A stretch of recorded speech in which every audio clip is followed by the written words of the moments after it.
আসসালাতু আসসালামু আলাইকা ইয়া রাসূলুল্লাহ, আসসালাতু আসসালামু আলাইকা ইয়া হাবিবাল্লাহ, আসসালাতু আসসালামু আলাইকা ইয়া শাফিউল মুযনিবিন। শামসুদ্দিন তুর্ক পানিপতি রহমতুল্লাহ আলাইহি, যিনি সাহাবের পাকের একমাত্র খলিফা আলী আহমদ সাহেবের কালিয়ানী রহমতুল্লাহ আলাইহি, যিনি বাবা ফরিদগঞ্জ শেখরের কাছে গেছিল মুরিদ হওয়ার জন্য।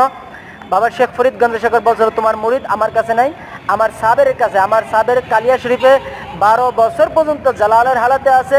কোনো গাউস কুতুব পীর মশায়েখ আবদাল কেউ যাইতে পারতেছে না, যে যাইতেছে সেই মারা যাইতেছে। তা বাবা, তুমি যদি আমার সাবেরের এই জালাল থেকে জামালে আনতে পারো, তোমার দ্বারা কিয়ামত পর্যন্ত আমার সাবের এই সিলসিলা, আমার সাবের সিলসিলা কিয়ামত পর্যন্ত জিন্দা থাকবো। যাও বাবা, তুমি আল্লাহ তাআলা তুমি যে নিয়ামতের জন্য আমার কাছে আসছো, এই নিয়ামত সকল নিয়ামত আমার সাবেরের কদমে আছে।